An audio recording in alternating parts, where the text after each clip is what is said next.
When a sound wave hits your eardrum, you don't hear a pure, objective vibration.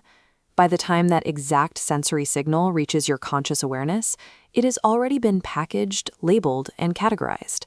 Your brain instantly attaches emotional modifiers to sensory inputs. A quiet room is flagged as awkward. A coworker's grief message is tagged as hostile. The raw data is edited by memory and mood before you have a chance to think about it. Over 1,500 years ago, a tradition of Mahayana Buddhism known as Yogacara made this cognitive editing process the center of its philosophical system. They identified this phenomenon using a specific Sanskrit term, Vijñaptimātra. Translated directly, it means representation only, or cognitive mediation.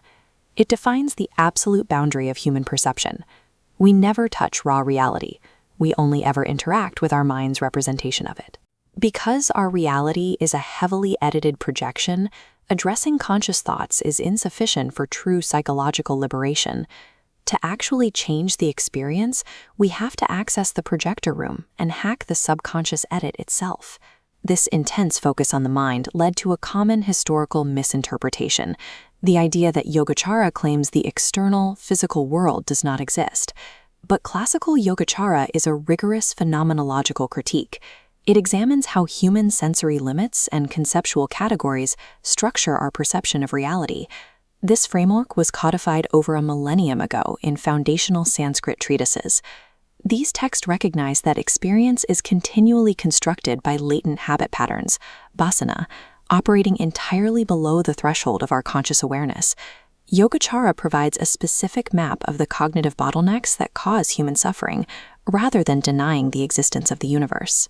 To isolate those bottlenecks, Yogacara expanded the traditional Buddhist model of the mind. That model starts with the first 5 consciousnesses: sight, sound, smell, taste, and touch, which receive raw physical data. Below those sits the 6th consciousness, mentation. It takes the data from the physical senses and binds them together into a coherent conscious thought.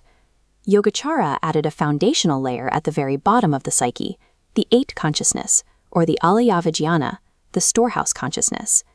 The storehouse is a deep unconscious database containing bijas, or seeds.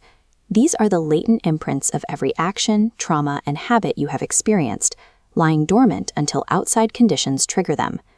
To explain how a dormant seed becomes an active bias, the system identifies the 7th consciousness, the klishta manas, or the defiled mind.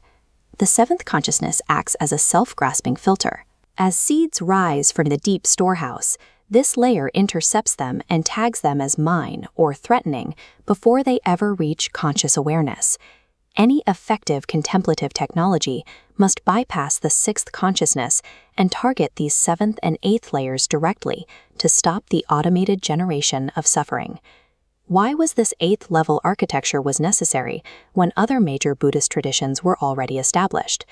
The Theravada tradition, codified in the Visuddhimagga, focuses on guarding the first 6 sense doors and applying bare attention to observe the transient flow of phenomena. The Madhyamaka tradition uses dialectical logic to dismantle ontological views, demonstrating the emptiness of all independent existence. Yogācara's unique differential is its psychological tooling designed to deconstruct the boundary between the subject and the object. This leads to a critical realization.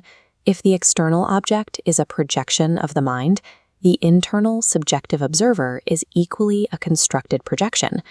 While other systems manage symptoms or logically negate the world, Yogacara treats the mind as a mechanism that can be reverse-engineered and reprogrammed. The reprogramming begins with protocols like the 4 investigations, an analytical practice found in ancient texts like the Shravakabhumi. This method deconstructs conceptual labels by tracing a conscious thought back to its subliminal seed until the labeling process collapses. These ancient protocols inform the somatic mindfulness practices utilized by contemporary masters like Thich Nhat Hanh. Step 1 is to recognize and embrace, observing the manifestation of a stressful seed exactly as it enters the 6th consciousness. Step 2 utilizes somatic relaxation. By using progressive body scanning to target physiological stress, you short-circuit the 7th consciousness's defense mechanisms. Step 3 is freeing, allowing the somatic grip to loosen until you can see the constructed nature of the stressor clearly. This is reinforced by somatic gardening, the practice of deliberately directing attention to wholesome sensations to starve negative seeds of the attention they require. These protocols target the base code of the āśraya-vijñāna, neutralizing unwholesome seeds and redirecting future perceptions.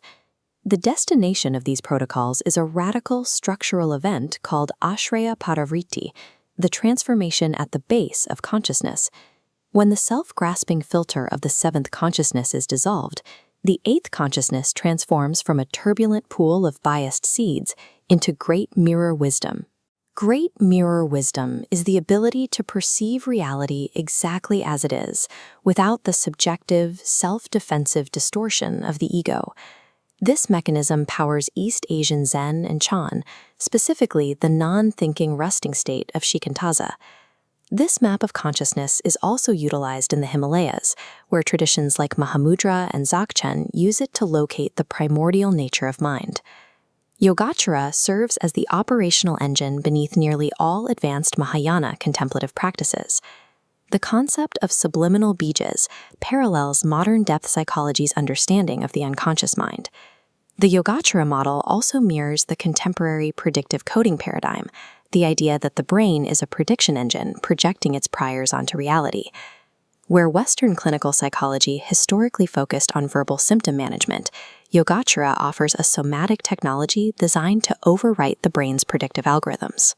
Through precise contemplative intervention, human beings are not doomed to be prisoners of their conditioning or traumatic seeds. True liberation requires recognizing that the architect of your suffering and the source of your freedom reside in the deepest layers of your constructed consciousness.